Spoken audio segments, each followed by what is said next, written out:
Shalom Bapak Ibu terkasih dalam Tuhan, Jemaat GBI Grand Wisata yang sangat dikasih oleh Tuhan. Bahagia sekali bisa berjumpa dengan saudara dalam ibadah hari ini. Saya percaya penyertaan Tuhan dan kasih setia Tuhan senantiasa berlimpah-limpah dalam kehidupan setiap kita. Baik, sebelum kita mendengarkan kebenaran firman Tuhan untuk ibadah hari ini, saya mengajak kita semua untuk sama-sama berdoa. Mari kita berdoa. Bapa di surga, terima kasih Tuhan, kami bersyukur kami boleh mendapatkan kesempatan untuk beribadah hari ini. Terima kasih untuk keberadaan kami. Kalau kami ada sebagaimana kami ada hari ini, sungguh semuanya karena anugerah Tuhan. Kami serahkan ibadah ini ke dalam tangan-Mu, khususnya untuk pemberitaan firman Tuhan ini. Berbicara kepada setiap kami ya Tuhan. Urapi hamba-Mu, hamba-Nya alat dan saluran di tangan-Mu. Engkau sendiri yang berbicara kepada setiap kami, dan Kau mengurapi setiap kami yang mendengarkannya. Terima kasih Tuhan. Dalam nama Tuhan Yesus kami berdoa dan kami sambut kebenaran firman-Mu. Mari sama-sama kita katakan, amin. Bapak Ibu terkasih dalam Tuhan, kalau ada orang bertanya kepada kita, mau nggak mengalami kehancuran dalam hidup? Pasti kita dengan cepat akan menjawab, tidak mau. Siapa sih yang mau mengalami kehancuran dalam hidupnya? Nah saudara, ada satu kejadian yang cukup unik yang dialami oleh bangsa Israel pada masa itu, yaitu sesaat setelah mereka memperoleh kemenangan yang luar biasa atas kota Yeriko. Kita sudah tahu bagaimana dengan cara-cara Tuhan yang luar biasa Israel dapat menundukkan dan menaklukkan kota Yeriko. Saudara, mari kita lihat di dalam Yosua 7 ayat 4.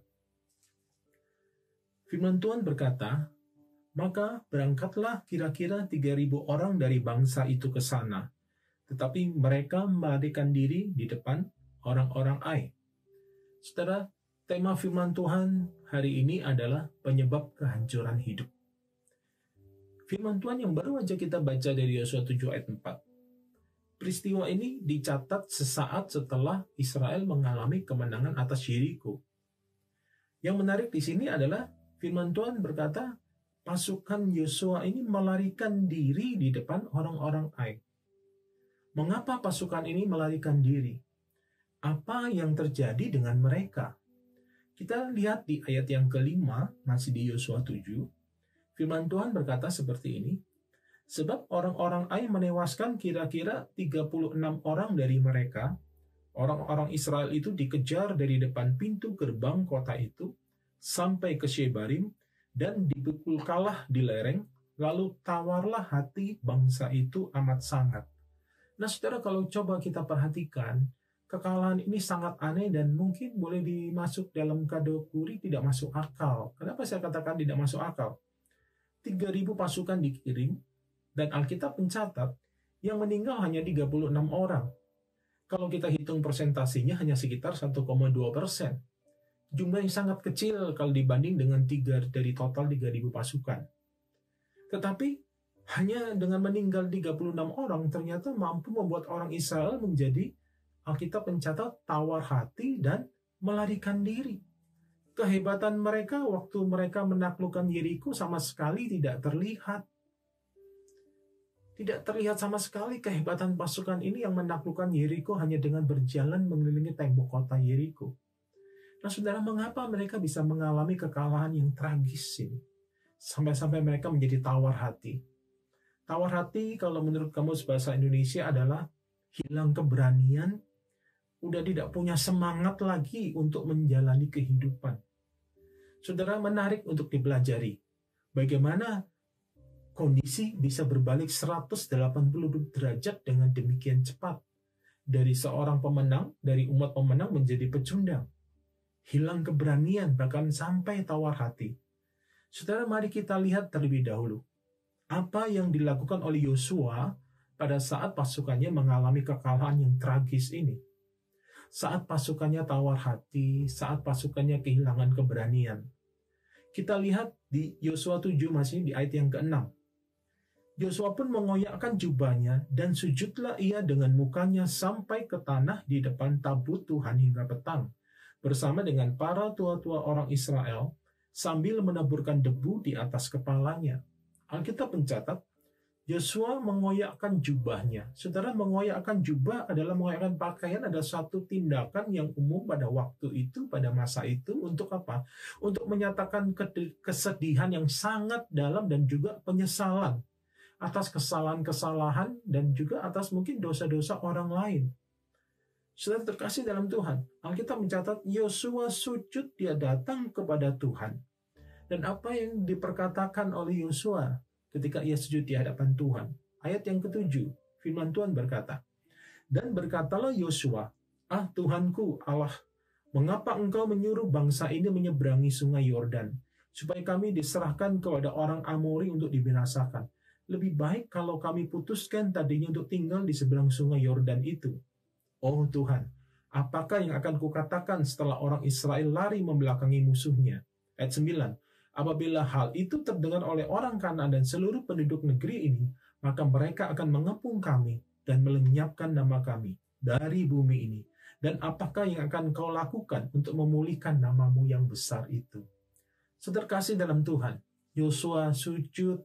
Alkitab mencatat, Yosua sujud di hadapan Tuhan, di hadapan tabut Tuhan hingga petang. Ia datang kepada Tuhan di dalam kekecewaannya, di dalam kesedihannya karena kekalahan yang dialaminya.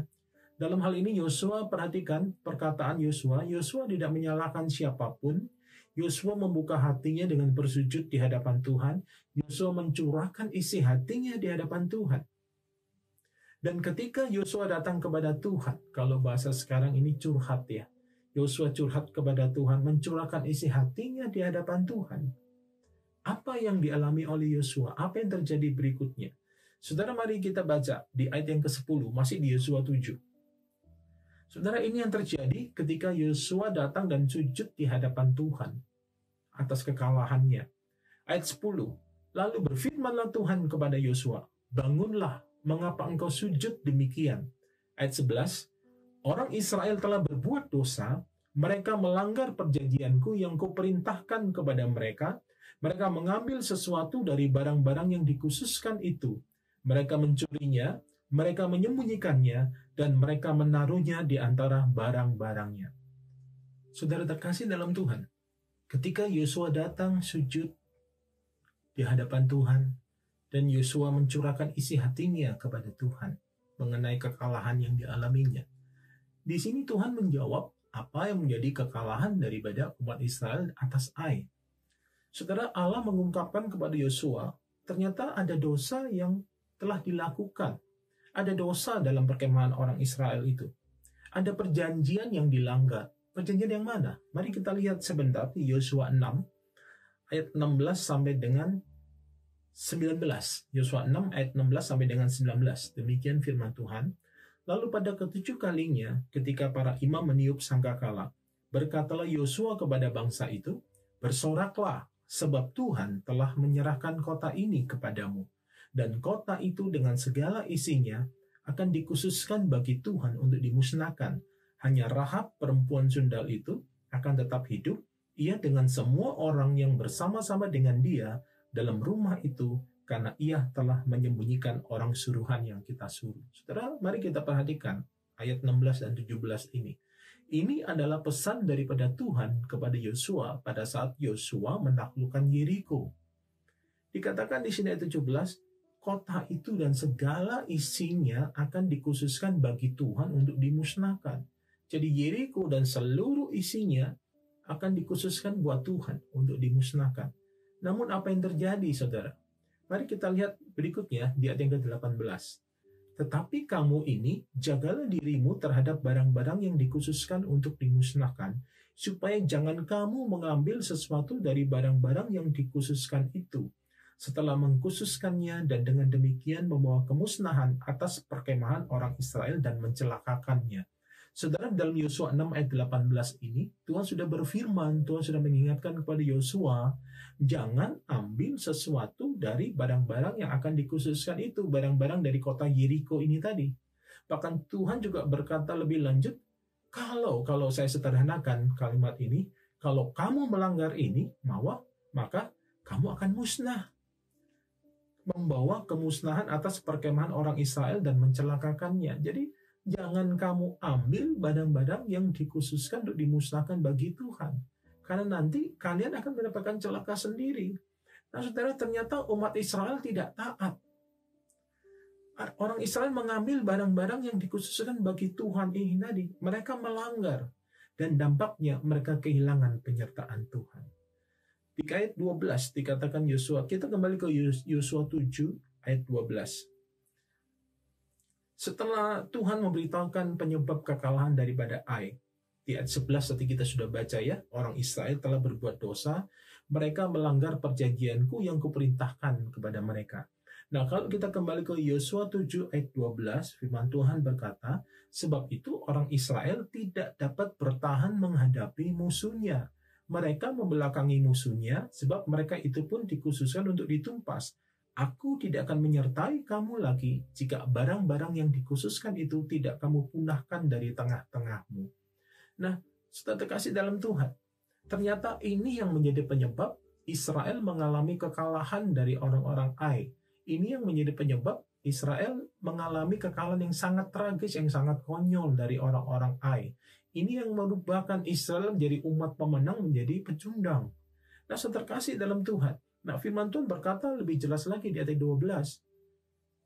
Aku tidak akan menyertai kamu lagi. Perhatikan, aku tidak akan menyertai kamu lagi jika barang-barang yang dikhususkan itu tidak kamu punahkan dari tengah-tengahmu. Perhatikan. Dari Yosua 7 yang kita baca sampai di ayat ke-12 ini, Yosua sudah tahu apa yang menjadi penyebabnya. Mereka orang Israel telah melanggar perintah Tuhan. Yosua tahu perintah yang mana? Tahu. Tapi sampai di titik ini, Yosua belum tahu siapa pelakunya. Nah, sedangkan Tuhan memerintahkan untuk apa? Membereskan barang-barang yang sudah hilang, yang dikhususkan itu. Harus dibereskan, tetap harus dimusnahkan bagi Tuhan. Nah, saudara terkasih dalam Tuhan, mari kita lihat di Yosua 7 ayat 13. Bangunlah, kuduskanlah bangsa itu dan katakanlah, kuduskanlah dirimu untuk esok hari, sebab demikian firman Tuhan Allah Israel. Hai orang-orang Israel, ada barang-barang yang dikhususkan di tengah-tengahmu, kamu tidak akan dapat bertahan menghadapi musuhmu, sebelum barang-barang yang dikhususkan itu kamu jauhkan dari tengah-tengah kamu. Ayat 14. Besok pagi kamu harus tampil ke muka, suku demi suku, dan suku yang ditunjuk oleh Tuhan harus tampil ke muka, kaum demi kaum, dan kaum yang ditunjuk oleh Tuhan harus tampil ke muka, keluarga demi keluarga, dan keluarga yang ditunjuk oleh Tuhan harus tampil ke muka, seorang demi seorang, dan siapa yang didapati menyimpan barang-barang yang dikhususkan itu akan dibakar dengan api, ia dan segala sesuatu yang ada padanya, sebab ia telah melanggar perjanjian Tuhan dan berbuat noda di antara orang Israel. Saudara, Tuhan memberitahukan dengan jelas kepada Yosua, bahkan secara detail, apa yang harus dilakukan oleh Yosua. Yosua sudah tahu penyebabnya, tapi Yosua belum tahu solusinya, bagaimana harus menyelesaikan kesalahannya. Di sini Tuhan memberitahukan kepada Yosua, interogasi satu-satu. Saudara, kemudian esoknya, kalau kita lanjutkan membaca ayat 16-19, esoknya Yosua panggil satu-satu umat Israel, dikumpulin, diinterogasi sesuai dengan petunjuk yang diterimanya daripada Tuhan. Dan akhirnya Yosua menemukan pelakunya. Mari kita baca di ayat yang 20. Lalu akan menjawab Yosua, katanya, benar, akulah yang berbuat dosa terhadap Tuhan, Allah Israel. Sebab beginilah perbuatanku, ayat 21, aku melihat di antara barang-barang jarahan itu jubah yang indah buatan Siniar, dan 200 sikal perak, dan sebatang emas yang 50 sikal beratnya. Aku mengingininya, maka aku ambil. Semuanya itu disembunyikan di dalam kemahku dalam tanah, dan perak itu dibawa sekali. Saudara, akan membuat suatu pengakuan di hadapan Yosua. Itu setelah selesai semua interogasi berjalan, akhirnya ketemu pelakunya Akan. Saudara, setelah Akan mengaku, apa tindakan Yosua terhadap Akan? Mari kita baca di ayat ke-25. Berkatalah Yosua, seperti engkau mencelakakan kami, maka Tuhan pun mencelakakan engkau pada hari ini. Lalu seluruh Israel melontari dia dengan batu. Semuanya itu dibakar dengan api dan dilempari dengan batu. Ayat 26. Sesudah itu didirikanlah di atasnya suatu timbunan batu yang besar, yang masih ada sampai sekarang. Lalu surutlah murka Tuhan yang bernyala-nyala itu. Oleh sebab itu, nama tempat itu sampai sekarang disebut Lembah Akor. Saudara kasih dalam Tuhan, inilah kisah yang terjadi pada zaman itu, di mana pemenang menjadi pecundang. Saudara, apa yang kita bisa pelajari dari kisah ini? Bagaimana implementasinya dalam kehidupan kita? Ada beberapa hal yang bisa kita pelajari dari kekalahan Israel atas Ai. Yang pertama, saudara, mari kita lihat kembali. Ketika Israel mengalami kekalahan yang tragis ini, Yosua datang kepada Tuhan, bertanya kepada Tuhan. Saudara, mari kita belajar dari Yosua. Ketika berbagai macam masalah, problem datang dalam kehidupan kita, maka ketika masalah itu datang, kita datang kepada Tuhan. Bukan untuk komplain, bukan untuk mengeluh, tapi datang kepada Tuhan untuk introspeksi. Seperti yang dilakukan oleh Yosua. Saudara, saya percaya ketika kita datang pada Tuhan, saya percaya Tuhan akan memberitahukan penyebab daripada masalah yang sedang kita hadapi. Saudara terkasih dalam Tuhan, penyebab masalah secara garis besar memang hanya ada 3. Yang pertama karena ketidakmengertian kita, ya, keteledoran kita. Yang kedua, mungkin juga Tuhan sedang menguji atau menewasakan kita. Dan yang ketiga, akibat perbuatan dosa. Nah, saudaraku terkasih dalam Tuhan, saya ingin fokus pada poin yang ketiga, akibat perbuatan dosa. Kita lihat inilah menyebab kekalahan Israel atas Ai. Saudara, dosa yang belum dibereskan itu ibarat penyakit kanker ganas yang hanya tinggal menunggu waktu. Mari kita gunakan waktu-waktu hari-hari yang ada ini, kita ambil waktu untuk introspeksi kepada Tuhan. Apakah kita sedang melakukan kesalahan-kesalahan yang belum kita bereskan di hadapan Tuhan? Hal yang pertama ini yang kita belajar. Ketika masalah datang dalam kehidupan kita datang kepada Tuhan untuk introspeksi. Bukan untuk menyalahkan orang lain, bukan untuk berkeluh kesah, bukan untuk komplain kepada Tuhan, bukan untuk bersungut-sungut, tapi dengan kerendahan hati kita, dengan hancur hati kita datang kepada Tuhan dan bertanya, Tuhan, kenapa semuanya ini terjadi? Hal yang kedua, saudara, kita belajar. Saudara, mari kita lihat. Kekalahan dan kegagalan umat Israel dari orang-orang Ai ini ternyata disebabkan oleh Akan yang tidak mentaati firman Tuhan. Sebelum Israel menyerang Yeriko, Tuhan sudah berpesan, kota ini dan seluruh isinya akan dikhususkan, dimusnahkan untuk Tuhan. Tapi ternyata ada hanya satu orang yang tidak taat. Saudara perhatikan pengakuan Akan ini. Di Yosua 7 ayat 21. Aku melihat di antara barang-barang jarahan itu, jubah yang indah, buatan Siniar, dan 200 sikal perak, dan sebatang emas yang 50 sikal beratnya. Aku mengingininya, maka aku ambil, semuanya itu disembunyikan di dalam kemahku, di dalam tanah, dan perak itu dibawa sekali. Saudara perhatikan baik. Akibat dosa ini tidak pernah berdiri sendiri. Saudara terkasih dalam Tuhan, seringkali dosa juga berakibat pada kehidupan orang lain, entah itu secara langsung ataupun tidak langsung. Dari kisah Akan ini kita belajar. Kalau kita lihat, sesungguhnya yang diambil oleh Akan ini nggak banyak. Dan juga dia nggak meminta teman-temannya untuk membantu. Dia hanya mengambil apa yang dia bisa bawa. Tapi dampaknya luar biasa, sangat menghancurkan. Pasukan Israel mengalami kekalahan. Saudara kasih dalam Tuhan, ketidaktaatan membuat hilangnya penyertaan Tuhan dan mendatangkan kehancuran dalam hidup. Ini hal yang kedua yang kita pelajari. Ketidaktaatan membuat hilangnya penyertaan Tuhan dan mendatangkan kehancuran dalam hidup. Saudara kasih dalam Tuhan, saudara mungkin pernah dengar istilah, ya. Mungkin ada orang berkata, oh nggak apa-apa, dosa gue yang tanggung. Ya, pernah ya dengar itu. Tapi dalam kisah Akan ini kita belajar. Ternyata dosa bukan hanya ditanggung oleh pelaku. Perhatikan, yang melakukan dosa siapa? Akan. Yang mencuri? Akan. Tapi yang mengalami dampaknya satu bangsa. Saudara, kita nggak bisa main-main lagi dengan dosa. Perhatikan, hanya karena kesalahan ataupun dosa satu orang, satu bangsa yang pemenang di mulanya akhirnya menjadi pecundang. Saya terkasih dalam Tuhan. Kita lihat bahwa apa yang dilakukan oleh Akan itu menjadi pembelajaran buat kita.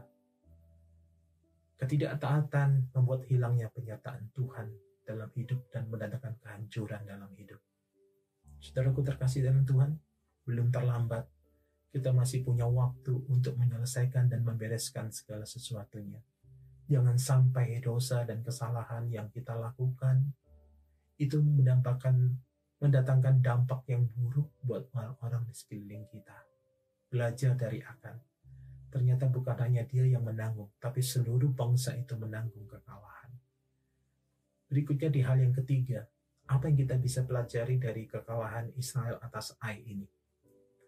Saudara, menarik sekali kalau kita perhatikan di ayat yang ke-10, firman Tuhan berkata, lalu berfirmanlah Tuhan kepada Yosua, bangunlah, mengapa engkau sujud demikian? Saudara, ayat ini menarik. Mengapa Tuhan meminta Yosua bangun dari doanya, dari sikap sujudnya? Mengapa Tuhan tidak membiarkan Yosua sujud di hadapannya? Saudara, kalau saya mau sederhanakan kalimat daripada firman Tuhan dari Tuhan kepada Yosua ini, yang ketika Tuhan berkata kepada Yosua, bangunlah, mengapa engkau sujud demikian? Saudara, Tuhan tuh mau ngingetin Yosua bahwa tidak ada gunanya berdoa untuk meminta pertolongan bila mana ada dosa dalam perkemahan yang belum dibereskan. Jadi maksudnya Tuhan tuh mau ngomong kepada Yosua begini, ngapain kamu doa? Ngapain kamu sujud? Ngapain kamu mau minta-minta? Bereskan dulu kesalahanmu. Perhatikan di ayat yang ke-11. Setelah Tuhan berfirman kepada Yosua, bangun, mengapa engkau sujud demikian? Ayat 11 firman Tuhan berkata di Yosua 7, orang Israel telah berbuat dosa. Mereka melanggar perjanjianku. Jadi ini jelas. Tuhan berkata kepada Yosua, udah kamu bangun, kamu nggak perlu meratapi kekalahanmu. Kamu nggak perlu mohon-mohon dulu. Kamu beresin itu kesalahan daripada orang Israel. Saya terkasih dalam Tuhan. Ini hal yang ketiga kita perlu belajar daripada peristiwa ini. Bahwa kunci untuk bangkit daripada kehancuran adalah pemulihan. Saudara, ketika seseorang mengalami kehancuran, satu hal yang terpenting untuk membuat dia bangkit dan mengalami terobosan adalah sikapnya. Kita bisa belajar dari tindakan daripada Yosua. Ketika setelah akan membuat satu pengakuan, yang dilakukan oleh Yosua adalah firman Tuhan mencatat, tadi kita sudah baca di ayat ke-24 dan 25 di Yosua 7. Seluruh Israel mengambil apa yang sudah diambil oleh Akan. Alkitab mencatat, saya akan bacakan ya buat saudara, ayat 24 dan 25. Kemudian Yosua beserta seluruh Israel mengambil Akan bin Sera dan perak, jubah, dan emas sebatang itu. Saudara, emasnya hanya sebatang loh. Anak-anaknya yang laki-laki dan perempuan, lembunya, keledainya, dan kambing dombanya, kemahnya, dan segala kepunyaannya. Lalu semuanya itu dibawa ke lembah Akor. Berkatalah Yosua, seperti engkau mencelakakan kami, maka Tuhan pun mencelakakan engkau pada hari ini. Lalu seluruh Israel melontari dia dengan batu. Semuanya itu dibakar dengan api dan dilempari dengan batu. Saudara, kalau kita baca ayat di atas, sepertinya kok Yosua kejam sekali, gak punya kasih. Sepertinya tidak berperi kemanusiaan. Saudara, ini bukan berarti Yosua tidak punya belas kasihan. Tidak. Tapi lewat kisah ini, Tuhan mau kita belajar bahwa perbuatan Yosua tersebut mengajarkan kepada kita untuk tidak kompromi dengan dosa. Dosa harus diselesaikan dan dibuang. Tidak boleh disimpan. Saudara, Akan dan harta yang dicurinya, bahkan keluarganya terkena, itu adalah gambaran bahwa ini harus dibereskan. Nah, kita belajar dari ini bahwa poin yang ketiga, kunci untuk bangkit dari kehancuran adalah pemulihan sikap kita, saudara. Dan kita bisa lihat Alkitab mencatat setelah Yosua selesai melakukan bagiannya dengan menyingkirkan barang-barang yang seharusnya dikhususkan untuk Tuhan dan menyelesaikan apa yang Tuhan perintahkan untuk terhadap Akan. Yosua 8 ayat 1 dikatakan di sini, kemudian berfirmanlah Tuhan kepada Yosua, janganlah takut dan janganlah tawar hati, bawalah seluruh tentara dan bersiaplah, majulah ke Ai. Ketahuilah, aku serahkan kepadamu raja negeri Ai, rakyatnya, kotanya, dan negerinya. Saudara terkasih dalam Tuhan, ada 3 hal yang kita bisa pelajari dari peristiwa kekalahan Israel atas Ai ini. Yang pertama, ketika masalah datang dalam kehidupan kita, ketika problem datang, bahkan mungkin kekalahan, kehancuran datang dalam kehidupan kita, mari kita datang kepada Tuhan, sujud menyembah Tuhan, dan bertanya kepada Tuhan, apa yang telah kita lakukan? Apakah ada kesalahan, ada pelanggaran yang telah kita lakukan? Apa yang menjadi penyebab kita mengalami semuanya ini? Saudara, saya sangat percaya ketika kita datang di hadapan Tuhan dengan segala kerendahan hati kita dan kita bertanya, maka Tuhan akan memberitahukan jawabannya kepada kita dan sekaligus dengan solusinya. Saudara, hal yang kedua kita belajar. Ternyata ketidaktaatan terhadap perintah Tuhan membuat hilangnya penyertaan Tuhan dan mendatangkan kehancuran dalam hidup. Hanya 1 orang aja yang tidak taat, si Akan, mendatangkan kehancuran dan kekalahan bagi umat Israel. Saudara, kita juga belajar dari Akan. Kita belajar dari perkataan yang berkata, gak apa-apa, dosaku yang tanggung. Perkataan itu tidak sepenuhnya benar. Kenapa? Karena dosa bukan hanya sekedar ditanggung oleh pelaku, dampak atau akibatnya. Dosa juga bisa ditanggung oleh lingkungan yang lebih besar, bahkan juga oleh orang-orang yang dikasihi oleh pelaku dosa tersebut. Saudara, kita masih punya waktu, belum terlambat untuk kita membereskannya di hadapan Tuhan. Sehingga dosa dan kesalahan yang kita lakukan tidak berdampak buruk bagi lingkungan, terlebih lagi bagi orang-orang yang kita kasih. Yang ketiga, kita belajar dari kekalahan Israel atas Ai. Kunci untuk mengalami satu pemulihan diperlukan sikap dan tindakan. Saudaraku, ketika Yosua membereskan Akan dan seisi rumahnya, bahkan Alkitab mencatat termasuk juga harta-harta yang dicurinya. Saudara, kalau kita renungkan, sepertinya tidak adil. Anggota keluarga Akan, mereka tidak ikut melakukan kesalahan, tapi mereka mengalami dampaknya. Sepertinya Yosua tidak punya belas kasihan. Apa yang Tuhan mau kita belajar dari hal ini? Bukankah Tuhan itu penuh dengan kasih?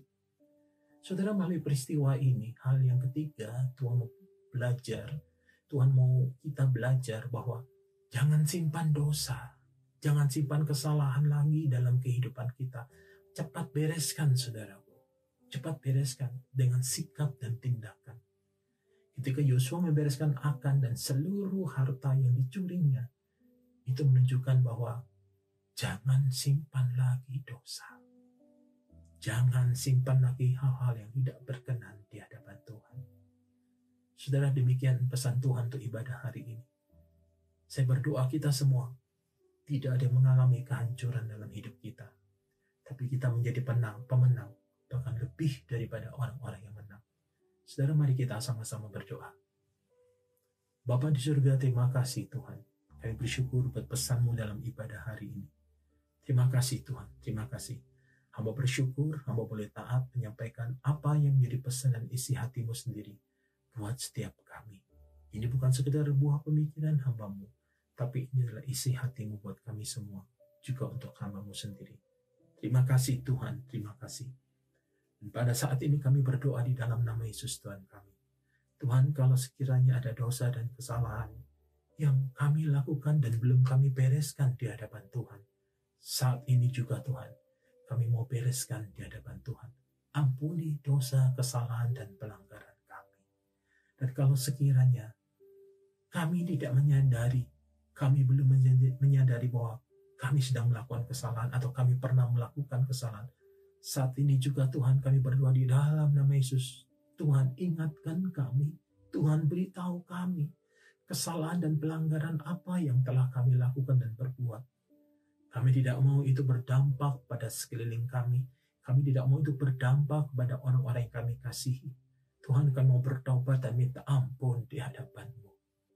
Saudara, mari ambil waktu beberapa saat ke depan ini. Mari saudara, masing-masing saudara yang bisa melihat atau mengikuti ibadah ini, ambil waktu di hadapan Tuhan. Kita berdoa di hadapan Tuhan. Kalau Tuhan ingatkan, kalau Tuhan bukakan mata hati kita, minta ampun saudaraku. Minta ampun. Tangannya yang berbelas kasih senantiasa terulur kepada kehidupan kita. Siap menerima kita apa adanya. Bagian kita hanyalah melakukan sikap dan tindakan yang berkenan di hadapan Tuhan. Dengan apa? Membereskan dosa kita. Membuat satu pengakuan dan menanggalkan semua dosa-dosa itu. Tidak menyimpannya lagi dalam kehidupan kita. Tidak melakukannya lagi dalam kehidupan kita. Ampuni Tuhan, ampuni. Ampuni kami Tuhan, ampuni. Ampuni dosa, kesalahan, dan pelanggaran kami. Ampuni Tuhan, ampuni. Ampuni Tuhan, ampuni. Terima kasih Tuhan, terima kasih buat pengampunan, pemulihan yang Tuhan telah berikan melalui ibadah hari ini. Terima kasih Tuhan, terima kasih.